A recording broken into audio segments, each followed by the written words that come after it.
On this episode of AC Design's Garage, I'm going to show you how to fill an oversized gap with your MIG welder. Coming up.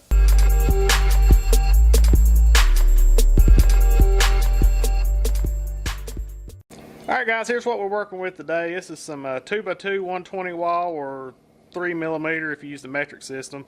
Basically what I'm going to do is I'm going to simulate like if you had a bad cut or something, you got off on your angles or your chop saw or whatever you was using, just got off. It happens to all of us. I'm going to probably do it in an extreme. I mean, that's probably, I'm going to go maybe a 1/4 inch. Where you run into this is if you got like a 15-foot stick of tubing or something and you get the cut off a little bit or something like that, and you're not going to want to scrap that tube, especially at the prices that are out there now on steel. So I'm going to simulate a pretty extreme setup here to show you how to stitch it together and get it to where you can do a good weld. It's got good penetration and stuff. So we're going to get everything set up and see if we can fill this big old gap here. Alright guys, here's our machine we're using today. It's a Millermatic 185 I've had since I was in high school. It's been a really good, trusty machine. Let me show you the gas real quick before we go over our settings. We're running, well, like most people does, 75% argon, 25% carbon dioxide. Just a regular 75-25 mix. I'm going to cut the gas on. I run mine around anywhere. Well, it's on about 20, so that's about what I run. 20 CFH is what I run on mine. I run that all the time. I mean, because we run fans and air conditioners and stuff around here, so it sometimes tends to blow the gas off if you get a fan, especially on really hot days. So that's what I run it at. Wire we're running today, I got 023 wire. You probably should be running 030 or so doing this, but I was doing some sheet metal earlier and I just don't feel like changing the wire out. I guess I'm just lazy, but it'll do for this demonstration, show you how to do it. So what we're running is 023. We got 2x2 1/8 wall or 3.2mm. It calls for a 4 on the heat and a 70 on the wire speed. Since we're running such a big gap, I'm gonna drop it down to a 3 and probably a 70 or 80 on the wire speed. We'll just see how it does. You should always get you some little scrap pieces in if you've never done this type stuff before and get it dialed in before you start on your project. But we're gonna set it up at about, I'm gonna say 3, and I'll start at 3 and 70. Let's do that first. We'll do 3 and 70 and see how it does. We may have to drop down. I'm gonna put such a big gap in here. You want it to burn into the side of the tubing really good on both sides and burn it itself together too. So we may try 3, we may have to drop down to 2. We'll just see how it does. Alright guys, this is the gap I decided on. I'm gonna put about a 1/4 inch, roughly a 1/4 inch gap, maybe a hair over. I'm gonna do a 1/4 inch gap at the front, and then back here I'm gonna do maybe an 1/8 inch gap. I mean, this is pretty extreme. I'm not sure that I'd wanna, especially anything structural. Now, if you're building a coffee table or lawn furniture or something, yeah, I would probably say you could fly. But trailer frame, I wouldn't. If it's that much gap, you need to recalculate something. But we're gonna see if we can do it. I mean, that's asking a good bit of it because that's a pretty big gap. I mean, that's almost the size of my finger. So it's pretty extreme. But what we're gonna do first, and you should always do, clean your weld area as well. I learned this from TIG welding a lot, but it helps your welds on MIG weld and stuff and keeps a lot of porosity and stuff out. So we're going to clean the slag back all around where we're going to get this to bright metal, and then we'll set it back up like this. I may go a little bit more. I just want to see if I can do it. I may go up to 3/8 or so gap on this end, but let's get them cleaned up and we'll start the welding. I'm going to show you what we're using first. This is just a regular old, like a 90 grinder with a 2-inch roll lock. These just spin off. I'm going to start off just knock this mill scale off with this 80 grit. And then I'm going to go back to, I got one that's red Scotch-Brite, put on just to finish cleaning up, polishing it. But a good thing to get into the habit of, because when you put these together like this, to know where you need to grind, I always just mark off an area. That way you're not coming back. And if you're wondering what these are, this is the Milwaukee, well you can't read anymore, the Milwaukee ink saws. I like these a little better than Sharpies. They seem to hold up better. I think it's a personal preference, but I'll link all this stuff in my description below for my Amazon affiliate account. It don't cost you guys any extra. I get a small percentage if you buy anything, but it helps the channel out. It's just a good way to help me out on the channel if you want to. I'll go all around here.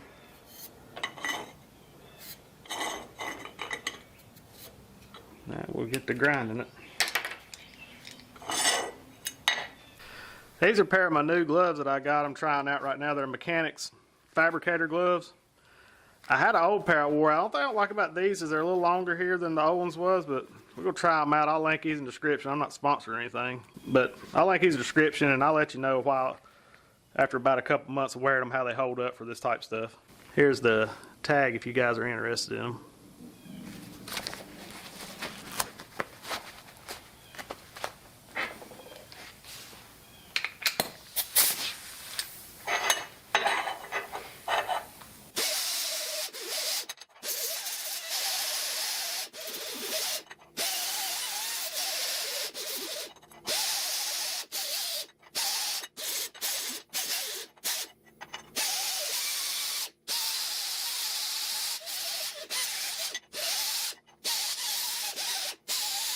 Alright, now we're going to switch to the Scotch-Brite real quick.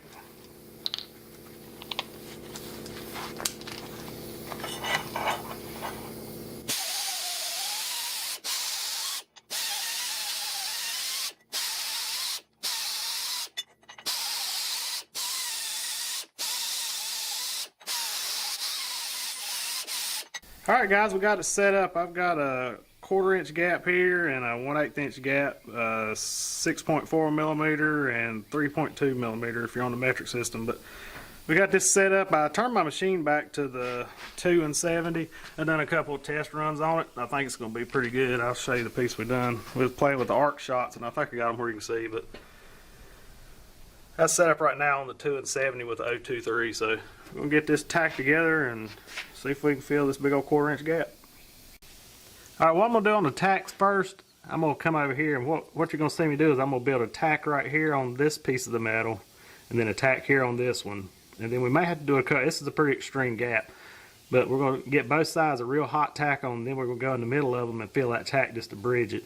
And then we'll come back here. This 1/8 inch shouldn't be too bad. Most of you guys can do this right here. You just got to make sure you get your temperature dialed in if you're not going to bridge all these when you go to weld it, because it will burn on through. But we're going to get it tacked up and I'll show you how to fill that gap up.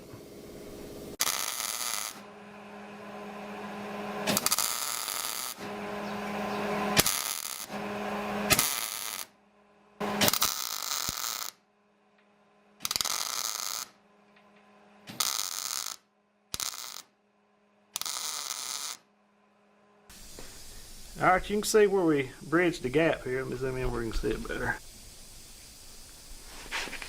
That's a pretty healthy gap. I would try if all possible not to have one that big, but like I said, sometimes it happens. But that's how we done it. We started right here. I got my tack over here, tack over here. I had to add a little more tack. Then you went to the mill and you just wash it back and forth. Same up here. I'm going to go back here on the back side and do a couple tacks on the 1/8 inch side. And then basically what we're going to do is we're going to do several of these, probably every 1/4 inch up through here, and give them the burn down to where they're sitting down in.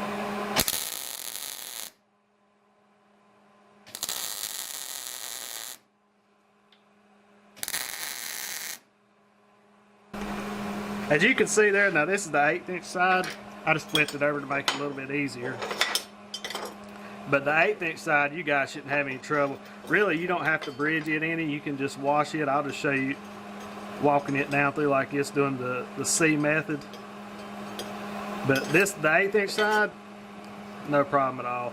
This 1/4 inch side, we're going to have to work with. This is the one I want to show you. Just in case it got bad, you guys can handle it. I got faith in you. Alright, what we're going to basically do is we're going to drop down a little bit below it and just try not, that one's built up a little higher than I'd like. This one here rolls in, it's kind of concave.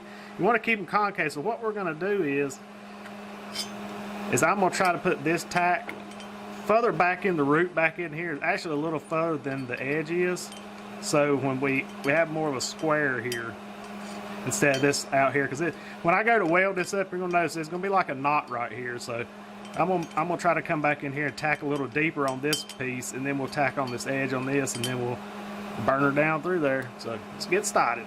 Yeah, all right, here we go. Let's get the arcing and the sparking.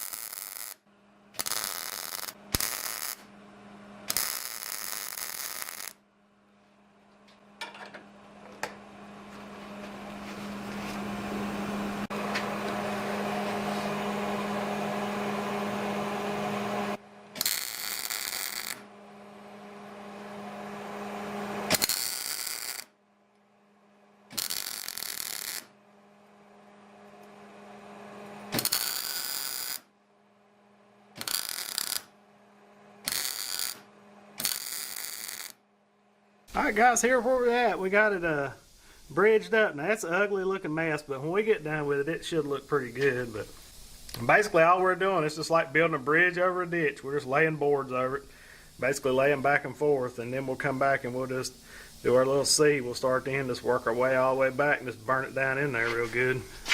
Alright guys, this is the 1/8 inch side here. It's got the 1/8 inch gap. I just flipped around where maybe you guys can see it better. And what I'm going to do is, you shouldn't have to bridge any of that. This will give you good penetration too. And I'm going to put a tack here, and I'm just going to do the C method. And we're going to start down here at the bottom. We're just going to roll up, back and forth, and we're just going to do little C's and move, 1/16 inch. Just do a C, C, C, C, and just do that all the way till we get to the end right here. And then we'll get around to filling the big old gap.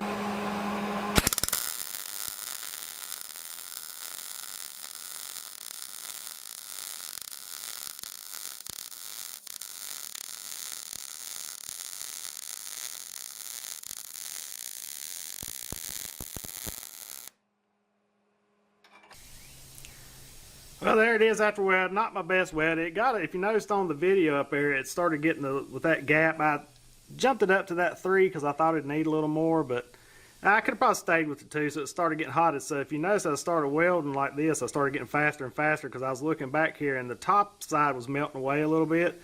So hindsight, I should have left it on the 2, but that's why you do your practice tubing and stuff. So, all right, we're gonna get on to the big mama over here. Well, it's actually going to go from 1/8 inch gap up to a 1/4 inch gap. So, all right, guys, I'm going to show you how the motion that I used on the wire welder when I had it on the other side, like the little 1/8 inch side.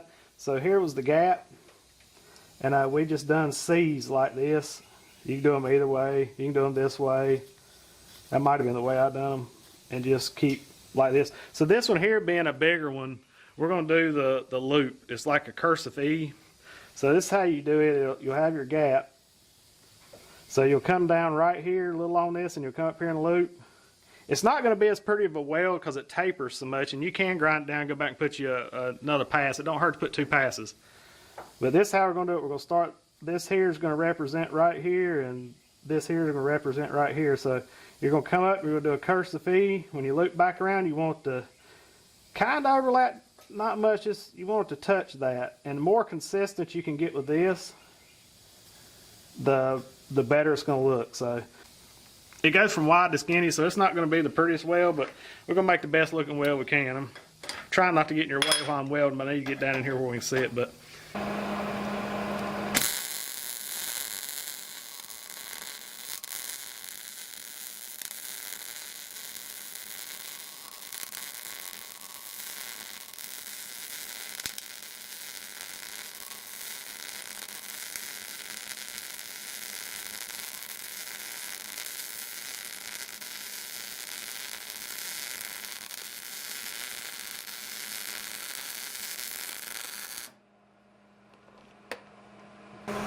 well, that didn't turn out too bad. I got off my line a little bit because I couldn't see. I was trying to keep my welding shield out of the camera over here, so I kind of went off a little bit. But you can see, I mean, it welded it up. But all right, so on this one, on the whip and pause, here's our gap. Get over here. So what we're going to do, it's going to be carry. You form your puddle here, and it's going to, it's going to form in a circle. So you're going to come forward and move back about halfway over this to where you'll watch your puddle will come forward and your puddle will go back.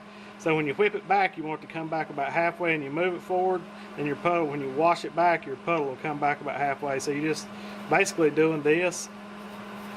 And that's called, I guess, the whip and pause, I guess. You just come back, stop for a second, just so. We'll try it on this one.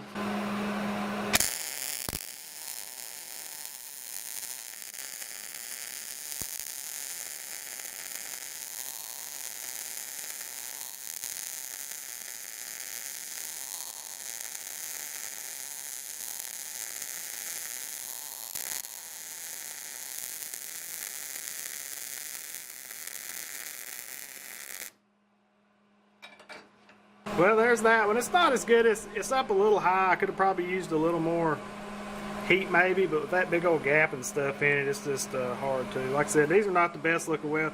To get your best looking weld, you need to get this stuff fit up right, but It's not horrible, it would work. We may wash over it. I'll do a second pass over it, let's see what it would look like. We'll put a big old caterpillar weld on there. Let's see, we'll do the C method on it. We'll try that. This is probably gonna get ugly, but I want to show you, I mean, I try on here not to show you just whatever turns out perfect. I'm gonna show you how it goes, and this is how it goes. Like I said, you ain't got a good fit if you're not gonna get a perfect weld.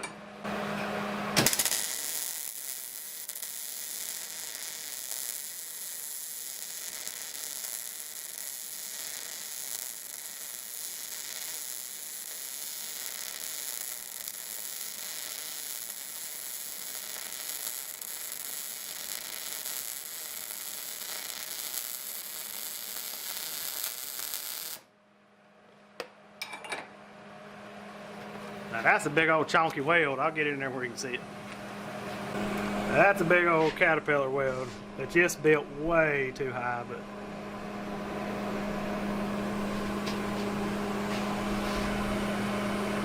like I said, you can always double pass and stuff. What would have been the good thing if I was going to double pass that and try to make this look a little better, I could have ground the top edge off of it and just kind of took the dome off. Because you can see it, it's out there pretty good. Like I said, we can grind this down. It's not going anywhere. I think it's going to be a good weld. Let me get my flashlight so you can see the penetration. Now, one thing about it penetrates when you got a gap like that.